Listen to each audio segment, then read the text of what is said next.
এখন অশান্তি, এদিকে বৃদ্ধ বৃদ্ধা তাদের মধ্যে অশান্তি, মানে আপনার নবদম্পতি নতুন বিয়ে করেছে সেখানে অশান্তি, বাবা সংসারে অশান্তি, সন্তানের সংসারে অশান্তি, নাতি নাতনি সেখানে অশান্তি, নানা রকমের। এরপরে আরো আছে, বউ আসছে ঘরে শাশুড়ির সাথে ঝামেলা, তারপরে মানে ঘরের বাড়ির লোকদের সাথে ঝামেলা, এগুলো তো ঘরে ঘরে এখন আছে, আছে না নাই? তাহলে এটা কি শান্তি নাকি ফিতনা? কোনটা এটা? এটা ফিতনা, এটা একটা বিপদ, একটা বালা, একটা মুসিবত, কোনো সন্দেহ নাই এগুলি ফিতনা। এখন এইসব ফিতনা থেকে আপনি বাঁচবেন কি করে, বের হয়ে আসবেন কি করে? রাসূল করিম সাল্লাল্লাহু আলাইহি ওয়াসাল্লাম এইসব ফিতনা থেকে আপনি যদি বের হতে চান, বাঁচতে চান, বের হয়ে আসতে চান, একটা ভালো সমাজ, সুন্দর সমাজ, শান্তিময় সমাজ, যেটা আমরা বলি, যেটা স্লোগান দিই, আমরা সমাজে শান্তি প্রতিষ্ঠা করতে চাই। শান্তিটা আসবে কি করে? যে পথে চললে শান্তি আসবে ওই পথটাই আমি গ্রহণ করতে চাই না, আর আমরা শুধু স্লোগান দিয়ে শান্তি, শান্তি আসবে কি করে? দেখেন মুহাম্মদুর রাসূলুল্লাহ সাল্লাল্লাহু আলাইহি ওয়াসাল্লাম 1000 বছর আগে বলেছেন যে কিতাব আল্লাহ, কিতাব কোরআনের কথা বলি। আমাদের সন্তানদের কিন্তু আমরা ভালো করে কোরআন শরীফ তো আগে যে পড়তে হয়, প্রথম কাজটা হলো কোরআন শরীফ যুদ্ধ করে শেখা, তারপরে বোঝা, তারপরে মানা, তারপরে কোরআনের দাওয়াত দেওয়া, জটিল বিষয় হলে আমাদের কাছ থেকে জেনে নেওয়া, মাসালার বিষয় যেটা এটা আরেকগুলো আমাদের শরণাপন্ন হওয়া, তাদের কাছে ব্যাখ্যা জেনে নেওয়া, এইগুলো আমাদের কাজ। এখন আসেন, আমরা কি এটা কেউ বলি যে না এই কোরআনের যে নিয়ম এগুলি তো মূলত আসলে এটা মুখের জন্য, এটা অর্থের জন্য, ইমাম সাহেবের জন্য, এটা তো মহাজের সাহেবের জন্য, আমরা কি এটা মনে করি নাকি আমাদের সবার জন্য? কোনটা? আমাদের সবার জন্যই।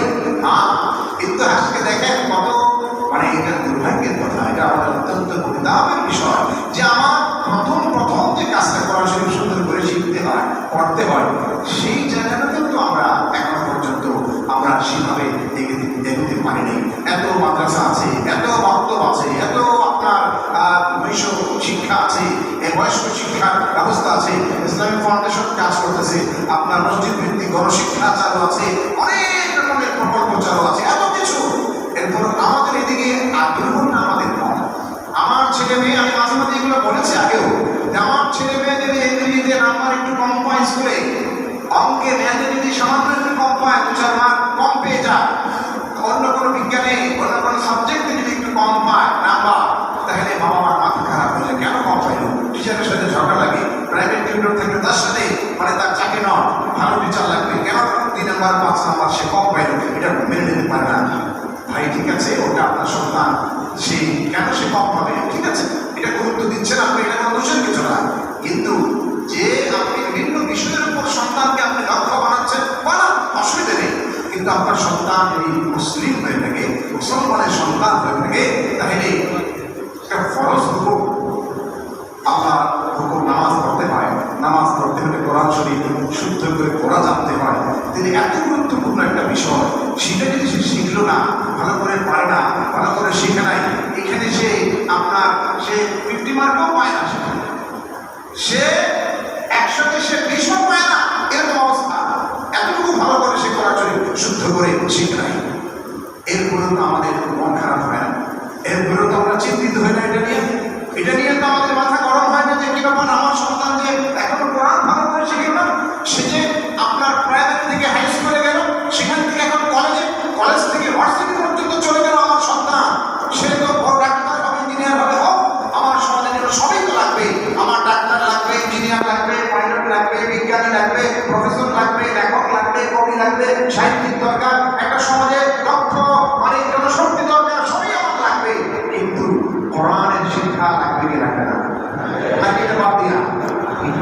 আমার সন্তানকে, মুসলমানের সন্তান, আমার যখন আমি করি আপনার কোরআন শুদ্ধ করে তাকে শিক্ষা দিতেই হবে, এই জায়গাটা কেন আমার গুরুত্ব নাই? কেন আমি সেভাবে এতটা এইখানে আমি দিতে পারি না?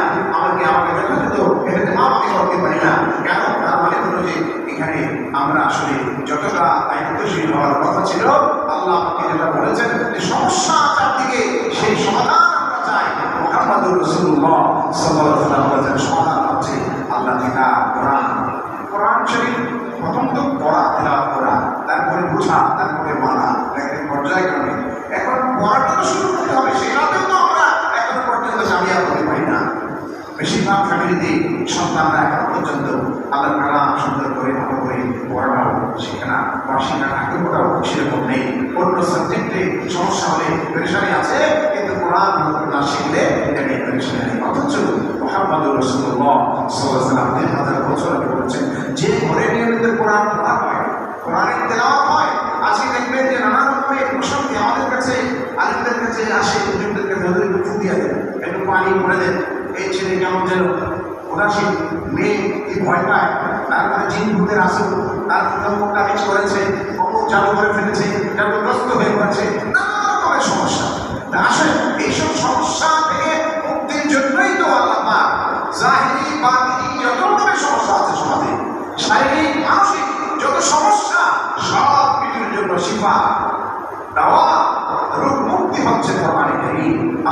আল্লাহর ভাষায় বলেছেন, ওয়ানুনাজ্জিলু মিনাল কুরআনি মা হুয়া শিফাউন ওয়া রাহমাতুল লিল মুমিনিন ওয়া লা ইয়াজিদুয যালিমিনা ইল্লা খাসারা। কোরআনে আমরা বলেছি মা হুয়া শিফাউন ওয়া রাহমা, কোরআন হচ্ছে শিফা, এটার মধ্যে আছে তোমাদের রোগ মুক্তি, যত রকমের এই যে ব্যায়াম, এই যে অসুস্থতা, এই যে এক ধরনের নাশিরতা, পড়াশোনায় মনোযোগ নাই, এখন শুধু আপনি মনে করেন যে দিয়া শুধু পানি পড়া দিয়েই তো সব হয়ে যাবে না, আর পানি পড়া নেই অসুবিধা নাই, সেটাও ইনশাআল্লাহ কাজে লাগবে, ঠিক আছে।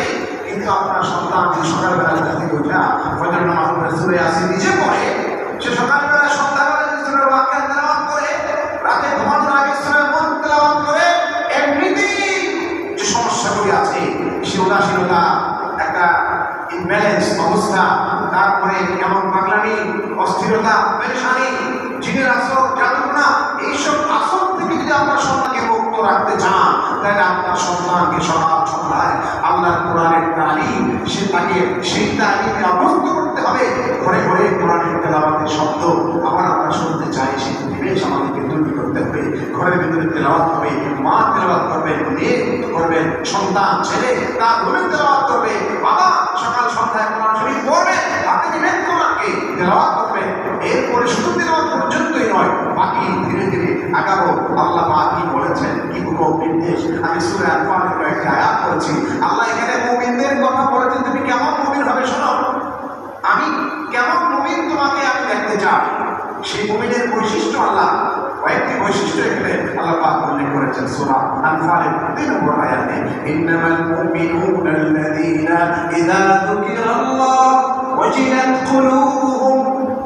মুমিন, প্রকৃত মুমিন তো তারাই যাদের সামনে আল্লাহর কথা আসলে পড়ে, আল্লাহর নাম উচ্চারিত হলে পড়ে, যখনই আল্লাহ শুনে যে আল্লাহর কথা, আল্লাহর হুকুম, আল্লাহর বিধান, আল্লাহর নবীর সুন্নাত, আল্লাহর নবীর বাণী, এটা রাসূল করিম সাল্লাল্লাহু আলাইহি ওয়াসাল্লামের সুন্নাত, এটা যখন তার সামনেটা আসে, তার ভিতরটা কেঁপে ওঠে, অন্তরাত্মা ভেতর থেকে বিগলিত হয়, ভেতরে ভয় ঢুকে যায় যে আল্লাহর কথা এটা, তাহলে আমি আল্লাহর কোথাও ওয়াদা, কোথাও ওয়াঈদ, এই যে ওয়াদা আর ওয়াঈদ, কোরআন পড়লে প্রতিটি আয়াত কোথাও ওয়াদা, কোথাও ওয়াঈদ, কোথাও আল্লাহ সুসংবাদ দিচ্ছেন, তুমি যদি এই আমলগুলি করো তোমার জন্য এই সুসংবাদ, এই পুরস্কার হয়ে গেছে।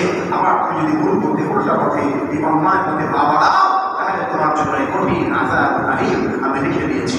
যখনই তার সামনে এই বিষয়গুলি সামনে আসে, তার ভিতরে ভয় ঢুকে যায়, আমাকে ওঠে, তুমি যেটা কেঁপে ওঠে, আল্লাহ যদি আমাকে ধরেন, পাকড়াও করেন, কে আমাকে বাঁচাবে? কেউ তো রক্ষা করতে আমাকে পারবে না। আর আল্লাহ যদি আমার জন্য এত সব পুরস্কার রেখে দিয়েছেন, এত সব নিয়ামত রেখে দিয়েছেন, তাই আমি তো নিজেকে আমরা আরোপ করছি, নিজেকে বঞ্চিত করছি, কেন আমি আমাকে ঠকাচ্ছি, কেন আমি আমার হুকুম থেকে আমি দূরে আছি? এই অনুভূতি